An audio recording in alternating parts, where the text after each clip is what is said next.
Wait, you're not going to go to a hotel with a bunch of people and dress like a clown? Da-da-da. Well, that's pretty bold. That's a bold move right there. Yeah. To bring up clowns already.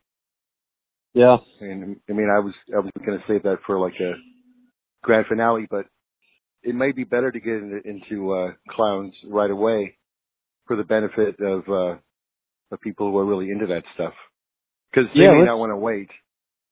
Yeah. Yeah, I don't want to keep, clown fetishes waiting, or, have people craving clowns during the podcast. Right. So I sent out a message to our listeners to come up with some interesting topics that they might be interested in for us to discuss. In either briefly or in depth, whatever. So my friend Allison Rea from Oregon, immediately said clown sex parties. Okay. And I wasn't aware of clown sex parties. I suppose I was aware of it, but just kind of blocked out the idea. We'd all kind of seen those pictorials in Penthouse where they had a girl in a clown outfit, once in a blue moon, Right. They have those kind of, clown fetish shoots. So we all knew it was kind of a thing. Yeah. Right. But I always thought that stuff like that was probably the photographer's thing. Yeah. They're like, hey, I've got an idea. Let's dress you up as a clown.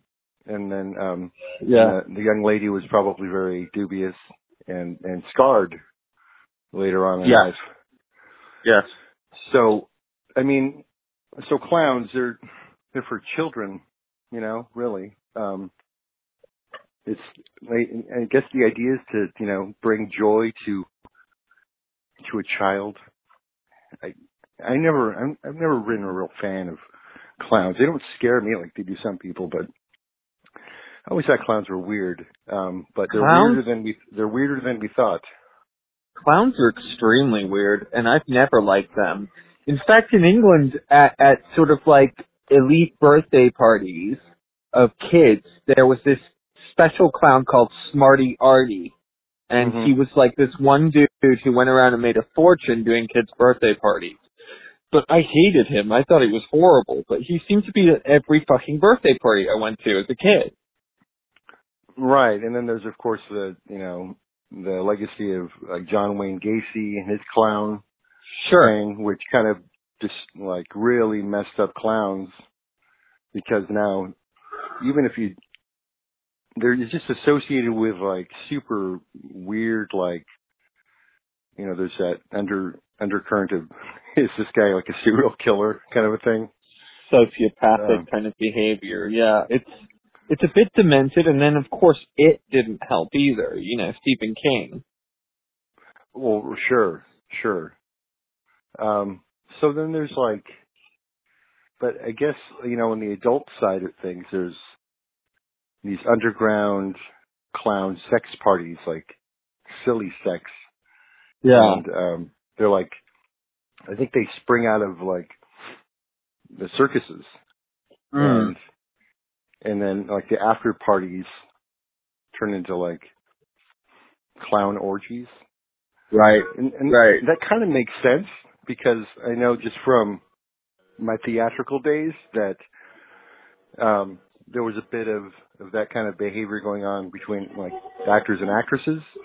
Yeah. Because you're still in that kind of pretend mode. Sure. So, sure. And it's a great way to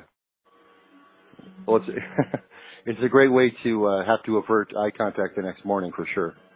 We'll talk about method acting. That's some serious method acting. Oh, definitely. Right. So I was looking some stuff up, because I really wasn't that informed about clown sex parties, and it just seems to be like a pressure release valve kind of a thing, that it's it's secret. No one knows about it. It's our thing. Sure. But then there's like the predatory like guy who goes out and meets a woman in a bar, and then takes her back home, and then convinces her to do clown sex. Right.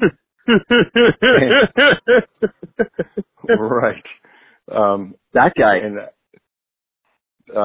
And then there's a sex move called the FROOOOP. Okay. That's what it's called. It involves a goat, 3 wise men, and exceptional timing. It's a bit intricate, I'm reading. I admit, but if you can pull it off, your life will never be the same. Tonight I'm going to a party with a couple of non-clown friends. I'll leave early so that I can hit up one of those bacchanals before bed. I haven't told my non-clown friends yet the reason I'm a clown. Part of me thinks I never will. Unquote. So the poor ashamed sex clown. Oh. Right. Is that part? I guess that's part of it. Because there's this element of well, first of all, you're a clown, and your friends know you're a clown, and they think that's weird to begin with. So you can't really tell them what else goes on in that world. Right. Because right. You'd lose your real friends basically at that point. You like, and no one wants only clown friends, even clowns. Right. So yeah, Allison, there we go. The underbelly of clown sex parties in brief. Wow. I think I think that's it. I can't go on. I can't further go on into the clown sex world because I mean that's just it is what it says. Like that's it. They're clowns. And they have big orgies and they love it, but they're not going to talk about it. Right. So that's our job, and we just exposed. This is like maybe breaking news. Yeah, I feel like this has never clown sex parties. I feel like this has never been covered before. It's like Neil Armstrong walking on the moon In big red shoes and huge honking noses, doing the FROOOOP. The FROOOOP. The FROOOOP. It's like FROOOOP exclamation point. Oh, the FROOOOP. Goat, 3 wise men, and exceptional timing. I like the dude who takes the girl back and convinces her to do some clown stuff. That's the best dude. Like, you get her back to the apartment after, kind of buying her a few drinks, you got her home, you got her in there, you got everything going for you, and then you break out, hey, I kind of like to do something a little different, I kind of like so far it is, but I kind of like, I have this thing with, big feet, and, large shoes, and huge red noses, and kind of like red lips, white faces. Right, the guy was talking about the smell of the grease paint and how that's a turn on in itself. Oh, God. But update. Okay. This woman is now his girlfriend. Yikes. Right, he's going out to try to, like, give her some humiliating sex experience. But she likes it so much that she's into it. And now they're doing it all the time. That's one fucked up couple. Yeah, but it's great. I mean, it worked, or not worked, or sure. It wasn't. Yeah, now there's underground sex parties, right, with clowns. Now it's like clown furries or something. This is the sound of underground. Hong Kong.